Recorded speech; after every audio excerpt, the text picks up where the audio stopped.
गेल्या काही काळापासून खास करून ऑपरेशन सिंदूर नंतर पाकिस्तान आणि अमेरिकेची घसट जरा अधिकच वाढली होती।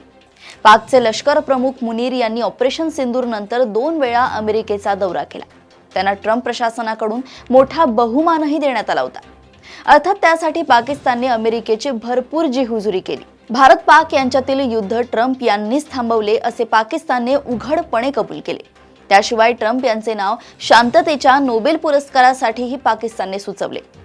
गाझा संदर्भात ट्रम्प यांनी सुचवलेल्या नव्या योजनेत सहभागी होण्याची तयारीही पाकिस्तानने दाखवली, परंतु या सगळ्याचा काहीच परिणाम ट्रम्प यांच्यावर झाला नसल्याचं दिसतंय। ट्रम्प यांना पाकिस्तानबाबत खरोखरच आपुलकी वगैरे असती तर त्यांच्या प्रशासनाने आपल्या नागरिकांना पाकिस्तानात जाण्याचे टाळावे किंवा तिथे गेलास तर आपल्या सुरक्षेची पुरेशी काळजी घ्यावी अशी सूचनावली जारी केली आहे। त्यातही पाकिस्तानातील खैबर पख्तूनख्वा प्रांतात जाण्याचे अमेरिकन नागरिकांनी टाळावे।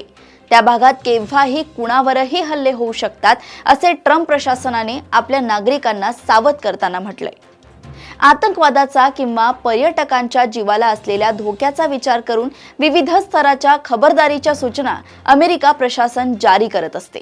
पाकिस्तानच्या बाबतीत ज्या सूचना जारी करण्यात आल्या आहेत त्या लेव्हल 3च्या म्हणजेच विशेष जोखमीच्या आहेत। खैबर पख्तूनख्वा प्रांतासाठी तर लेव्हल 4 ची सूचना जारी करण्यात आली आहे। याचा अर्थ ट्रम्प प्रशासन पाकिस्तानला अतिशय असुरक्षित देश समजतो। तो असुरक्षित आतंकवादी धोक्यामुळे आहे हे स्पष्टच आहे। ट्रम्प यांची प्रचंड वरवर केल्यानंतरही शेवटी आपल्या नागरिकांच्या सुरक्षेचा विचार करता पाकिस्तान कोणत्या लायकीचा आहे हे ट्रम्प यांनी या सूचनांतून दाखवून दिलंय असंच म्हणावं लागेल। अशाच घडामोडी व अपडेट सोबत पुन्हा भेटूया देशोन्नती संपादकीयमध्ये। बघत रहा देशोन्नती। नमस्कार।